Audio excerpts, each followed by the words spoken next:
I went to visit my sister on her first day of work at her father-in-law's company. I found her cleaning toilets. Her father-in-law said, "She's only good for this kind of job." Her husband was smiling. My sister saw me and cried out of shame. I said nothing. I just walked out and called. "My name is Gary. I'm 33. Oldest kid, big brother, the reliable one. I own a small toy store in our town. Wooden trains, puzzles, those paint-it-yourself little birdhouses. Kids run through the door and forget to be grumpy. That's why I love it. I fix wheels, tie ribbons, wrap birthday presents with too much tape. People joke I'm Santa without the beard.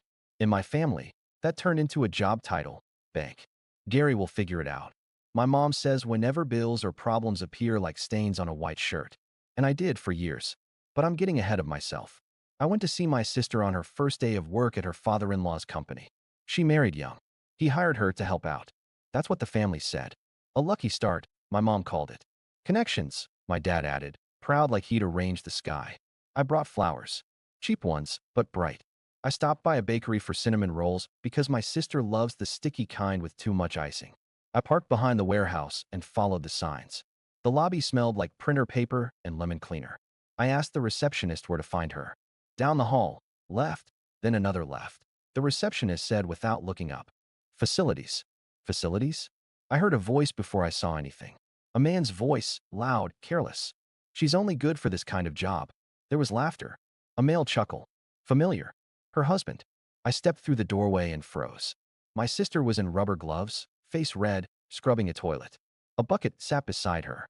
The flowers in my hand felt like a joke. She saw me, blinked, and her eyes filled fast. She wiped her face with the back of her wrist. It left a wet streak. "Gary, please don't," she whispered. Her father-in-law stood with arms folded, gold watch catching the fluorescent light. "You family?" He asked me like a threat, not a question. I nodded. My mouth tasted like metal. I looked at my sister's husband. He was smiling. Not nervous. Not embarrassed. Smiling. "What are you doing?" I asked him. My voice came out flat. He shrugged. "Everyone starts somewhere." My sister let out a small sound. Half laugh, half choke, and the sound gutted me more than anything. She reached to pull the door closed. "Gary, it's fine," she said, voice tiny. "It's my first day. I'm learning." I didn't say a word. I set the flowers on the floor. I turned around, walked out past the receptionist, past a poster about teamwork, past a clipboard that said safety first. I stepped outside into the sharp afternoon and took a breath that hurt. Then I pulled out my phone. And I called. I should tell you how we got here. I've always been the fixer. Our dad works seasonal construction and disappears when work is scarce. Our mom does hair in the kitchen and calls it a salon. My sister, Mia, is 27 and grew up hearing she had princess potential. She married Daniel last year, and that came with the family package. His father, Mr. Salmon, who owns a mid-sized logistics company, and a bad temper. When I opened the toy shop at 26, I didn't have investors. I had a shoebox of savings and a landlord who liked my idea. I painted the walls myself, bought used shelves, and cut out price tags from cardstock. The first holiday season, I slept in the stockroom between shipments. People liked that I remembered their kids' names. I still have a crayon drawing a 4-year-old handed me that says Gary's Train Store with a crooked heart. I taped it behind the counter for luck. The family liked my shop as a concept. They liked that it made me sweet. They did not like when I started saying no. Before that, it was always yes. Gas money for dad. Just until Friday. Grocery runs for mom. I'll pay you back when my client shows. Phone bills accidentally charged to my card. My accounts looked like confetti. $40 here, $120 there, $300 in a pinch.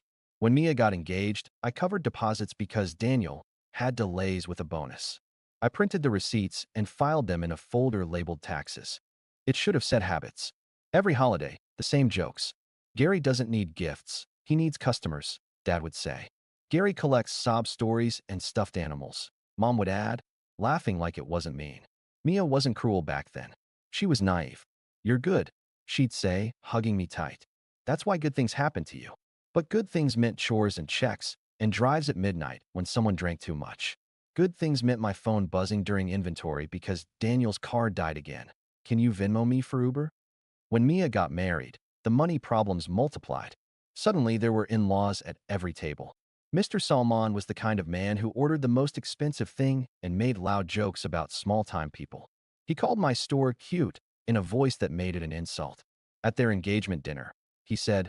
When this one, he jerked his chin at me, decides to run a real business, he can come talk to me. Daniel laughed hard, always performing. He sells puzzles, Dad. It's not exactly logistics. Mia looked embarrassed. I made a face that said I didn't care. But that night, I stayed late at the shop, counting boxes of wooden blocks just so the anger could sit down. The wedding had a gift table like a mountain.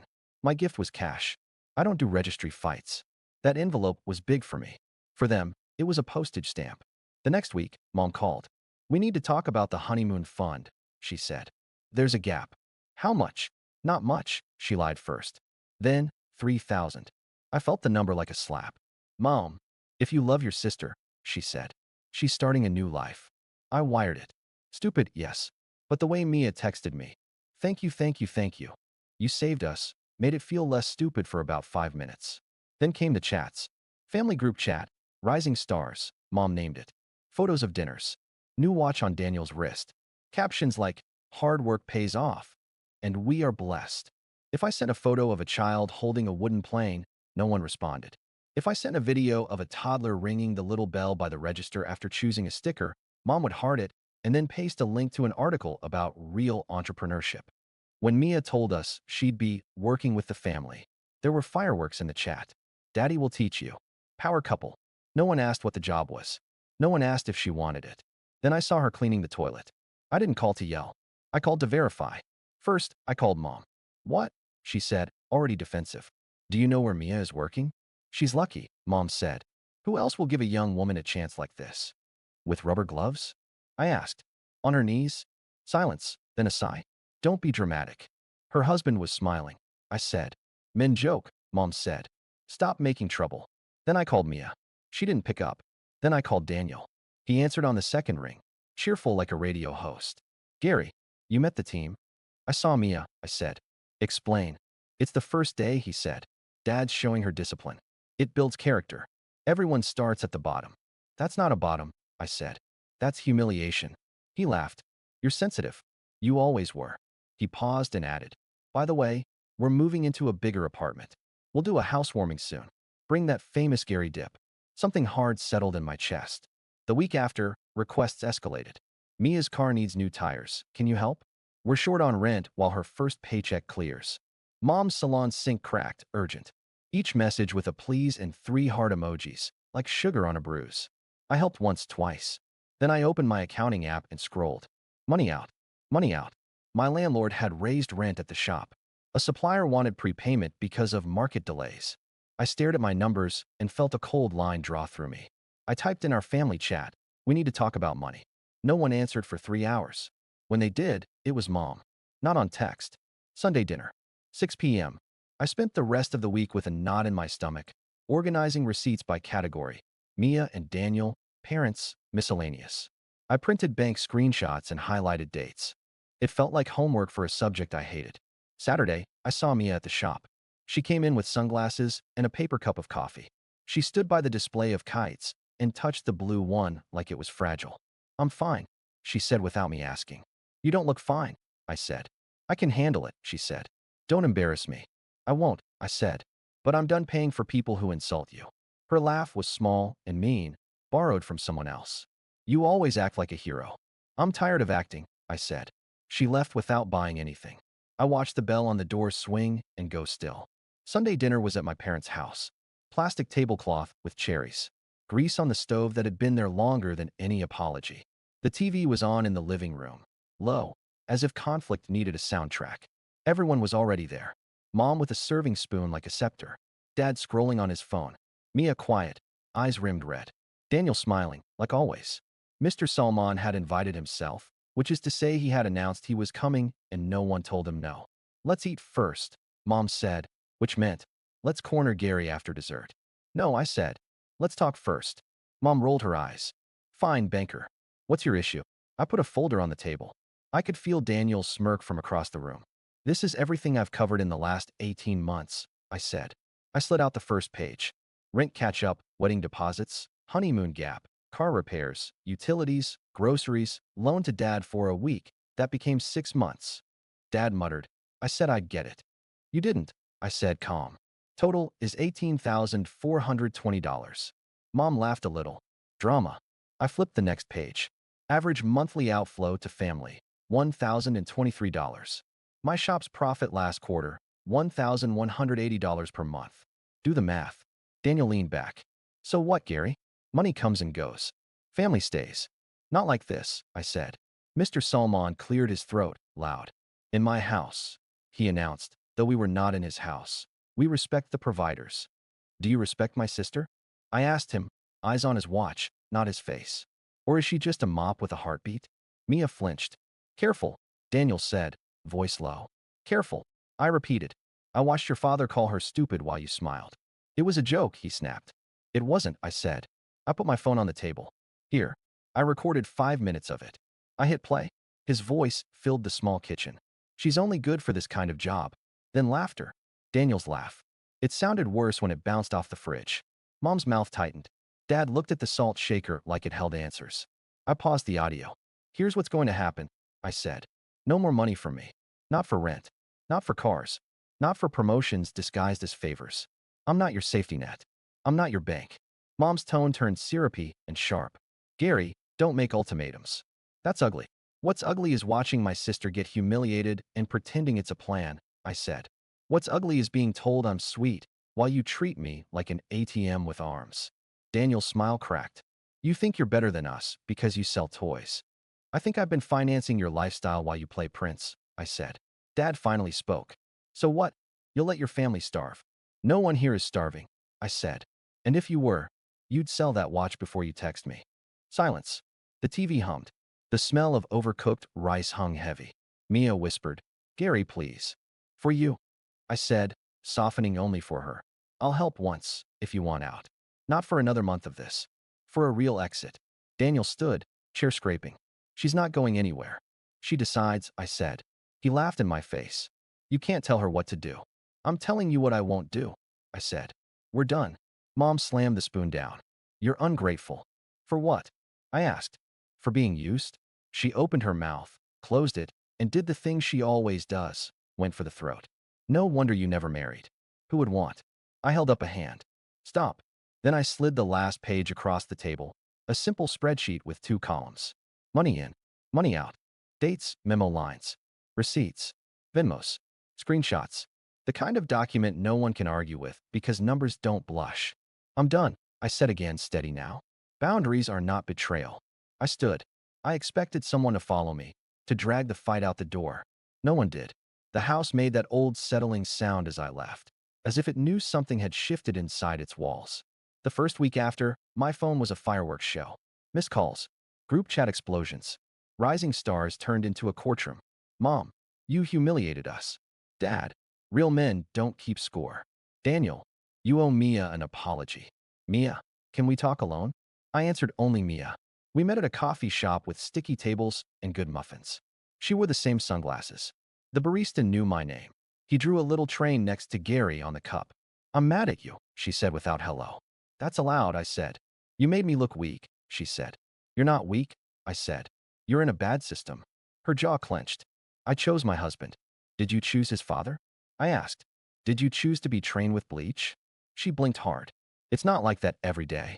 Once is too much, I said. Look, I'm serious about help, if it's for an exit. I found a small apartment over a bakery. Month to month. I can cover deposit. I can drive you there with your stuff. I can change the locks.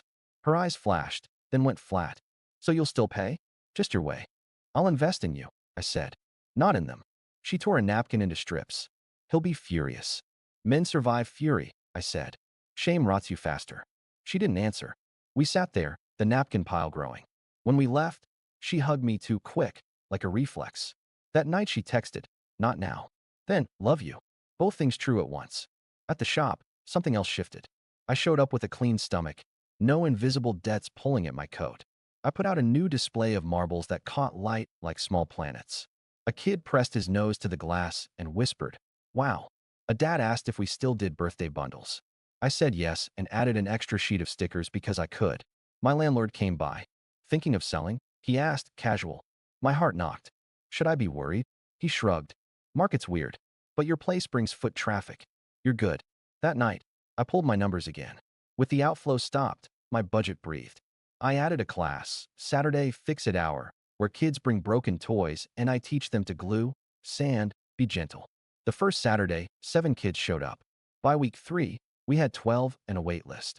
Parents stood by the door, sipping coffee, smiling the way people smile when their kids are quiet and careful. One afternoon, a woman came in with a little boy carrying a stuffed dinosaur with one eye missing. "Can you help, Mr. Gary?" He asked like we'd known each other forever. "Let's try," I said. We sat at the repair table. I showed him how to thread a needle. His tongue stuck out in concentration. When we finished, he hugged the dinosaur. Then me. "Quick." His mom tapped the tip jar. "For the kindness fund," she said. I put the bills in the envelope labeled community. That envelope had been thin for months. It puffed up again. On the wall behind the counter, I added another crayon drawing. At home, quiet became my favorite sound. I realized I hadn't cooked a proper dinner in weeks, so I made a pot of soup big enough for leftovers. I ate at the table instead of standing by the sink. I slept through the night. The family took longer to adjust. Mom tried a new angle, nostalgia. "Remember when you scraped your knee and I made popsicles?" she texted. "I do," I replied. Boundaries still stand. She waited a day. Then, "No one will take care of us when we're old." "You're not old," I wrote. "Start today." Dad sent me a link to a tool set he wanted. "On sale," he wrote. "Nice," I replied. Period. Nothing else. Daniel sent paragraph after paragraph. "You embarrass me. You're jealous. You're a child selling toys. Real men provide."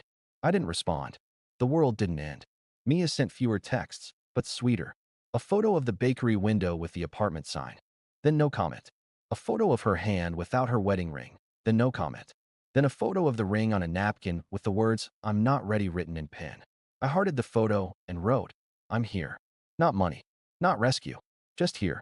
2 weeks later, she asked me to meet her outside her place. She had a duffel bag and a box of shoes. "Don't make a speech," she said. "I won't," I said. We drove to the apartment over the bakery. The landlord, a small woman with a silver braid, showed us a studio with a blue door and a view of the alley with string lights. It smelled like cinnamon. Mia touched the window frame and nodded. "Okay." I paid the deposit. She signed a lease. She cried in the stairwell where no one could see. Daniel called 9 times that night. The 10th time, I picked up. "She's safe," I said. "You think you can steal my wife?" he said. "She's a person," I said. "She can't be stolen. She can choose." "I'll come get her," he said. "She doesn't want that," I said. "I'll talk to your mother," he said, like a threat. "Talk to your father," I said, and hung up. I expected chaos. Instead, it was boring. And boring, I learned, is the opposite of crisis. Mia got a job at a daycare 2 bus stops away. She came by the shop on her lunch break and ate sandwiches behind the counter. We didn't discuss the toilet or the video or the ring. We talked about kids who say paschetti, about which glue works best on plastic dinosaurs. She started to smile like herself again, slow and real.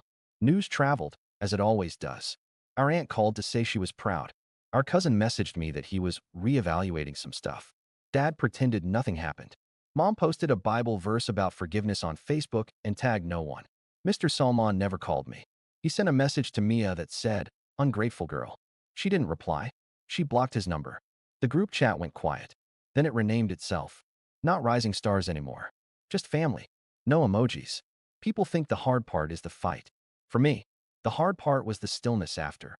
The hours where I didn't have to be on call, where I could hear my own thoughts without someone else's emergency scratching at the door. I started keeping a little notebook under the counter at the shop. Not for expenses, for good things. Tuesday, a girl traded 2 rocks for a marble and then brought the marble back and said she missed her rocks. We traded again. Thursday, a dad cried when his son said his new kite was the wind's best friend. Saturday, a teenager bought a puzzle and said, "For my brain." I wrote them down because I used to write bills and bargains disguised as love. This was better. One evening, closing time, I looked at the crayon drawings on the wall and saw there was no space left. A good problem. I moved the bell and hung a new corkboard. I wrote a small sign, proof that people are good. It filled up fast.